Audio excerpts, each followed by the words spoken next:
Vamos fazer uma viagem no tempo para uma era que muitas vezes é mal compreendida. Hoje, vamos descobrir como é que as ideias mais brilhantes da antiguidade não só sobreviveram à queda de um império, mas também acabaram por moldar um mundo inteiramente novo. Sabe aquela ideia de que, quando o Império Romano caiu, a luz do pensamento clássico simplesmente se apagou, dando início a 1000 anos de Idade das Trevas? É uma imagem muito forte, não é? Mas será que a filosofia ficou mesmo parada esse tempo todo? A verdade é que a história é bem mais fascinante. O conhecimento não se perdeu. Pelo contrário, foi cuidadosamente transportado através de uma espécie de ponte intelectual. E hoje vamos conhecer os três grandes arquitetos dessa ponte, os pensadores que garantiram que a grande conversa da filosofia nunca parasse. Então, é aqui que a nossa história começa, nesta grande transição. Como é que o mundo do pensamento antigo se tornou o mundo medieval?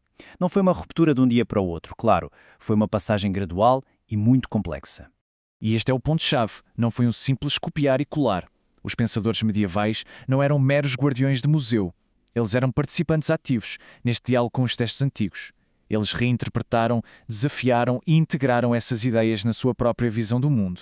Foi, acima de tudo, um processo de transformação. Vamos então conhecer o nosso primeiro construtor de pontes, um homem cujo trabalho abriu literalmente uma janela para um universo de ideias que estava fechado para muitos. Imaginem só, antes de Calcídio, as ideias de Platão sobre a criação do universo eram praticamente desconhecidas no mundo que falava latim.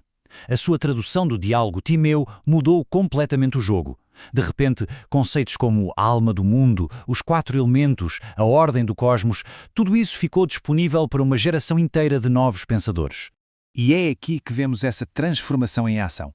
De um lado, temos a ideia de Platão da anima mundi, a alma do mundo, que Calcídio tornou acessível. Séculos mais tarde, pensadores medievais, como Guilherme de Conchos, olham para esta ideia e fazem uma pergunta muito ousada. Será que isto é uma forma de entender o Espírito Santo?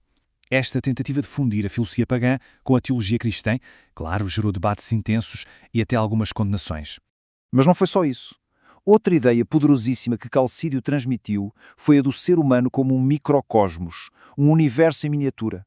A ideia de que cada parte de nós, tanto o corpo como a alma, reflete o grande cosmos lá fora. Esta noção de uma ligação profunda e ordenada entre a humanidade e o universo, nossa, isto cativou a imaginação medieval, influenciando tudo, desde a medicina até à literatura. Muito bem, vamos agora para o pilar central da nossa ponte. Uma figura tão importante que foi chamado de o último dos romanos e, ao mesmo tempo, o primeiro dos grandes pensadores medievais. Olhem, é até difícil exagerar a importância de Boécio, porque ele não nos deu apenas as ideias de Platão e Aristóteles, ele deu-nos a caixa de ferramentas para trabalhar com elas. Ele ensinou não apenas o que pensar, mas mais importante ainda, como pensar. E essa tal caixa de ferramentas está aqui.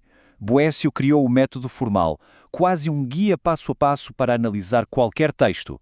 Estas 6 perguntas, sobre a intenção, a autoria, o título, tornaram-se o procedimento padrão.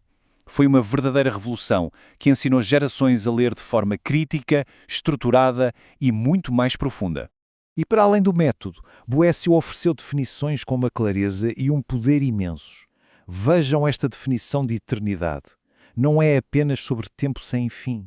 É sobre uma existência totalmente fora do tempo, onde passado, presente e futuro existem num único e perfeito agora. E o impacto disto é direto, a gente consegue ver. Quase 500 anos depois, um dos maiores teólogos da Idade Média, Anselmo de Cantuária, está a usar a definição de Boécio palavra por palavra para construir o seu próprio argumento sobre a natureza de Deus. A influência é direta, clara e inegável. E como se tudo isso não bastasse, Boécio ainda lançou as sementes para um dos maiores debates da Idade Média, o problema dos universais. A questão é, quando dizemos humanidade, estamos a falar apenas de pessoas individuais ou existe uma ideia de humanidade que é real e universal? Ele transmitiu este quebra-cabeças que iria ocupar as melhores mentes durante séculos. O nosso último pensador-chave vem para nos mostrar uma coisa importante, que é a transmissão de ideias, nem sempre é uma linha reta. Às vezes, o caminho é longo e cheio de curvas. A história de Próclo é fascinante porque prova que esta grande transição de conhecimento foi um processo global com várias etapas. As suas ideias supercomplexas não chegaram através de uma única tradução direta para o latim como as outras, não. O percurso delas foi muito mais complicado. Então, vamos seguir esta jornada incrível. Começa no século V, na Grécia, depois as ideias de Próclo viajam para o mundo árabe e são compiladas num novo livro. De lá, o livro vai para a Espanha do século XII, onde é traduzido para latim. E só então, no século XIII, chega a pensadores como Tomás de Aquino, que nem sequer sabiam que o autor original era Próclo. Isto mostra uma rede intelectual que atravessava culturas e séculos. E de novo, o que é que a gente vê? Transformação. Próclo tinha uma hierarquia metafísica muito complexa. Quando Tomás de Aquino leu estas ideias, não as aceitou passivamente. Ele rejeitou a ideia de que o primeiro infinito era um intermediário e, em vez disso, identificou-o diretamente com o Deus cristão. Ele pegou no sistema de Próclo e adaptou-o para se encaixar no seu próprio pensamento. Então, ao chegarmos ao fim desta viagem, o que é que tudo isto nos ensina sobre esta conversa que nunca acaba? O que esta história nos diz sobre a forma como as ideias viajam através do tempo? Quer dizer, a ideia de uma Idade Média silenciosa, intelectualmente parada, não podia estar mais errada. Foi, na verdade, um período de diálogo contínuo. Graças a estas pontes intelectuais, as questões levantadas por Platão e Aristóteles continuaram a ser debatidas, recontextualizadas e a impulsionar novo pensamento.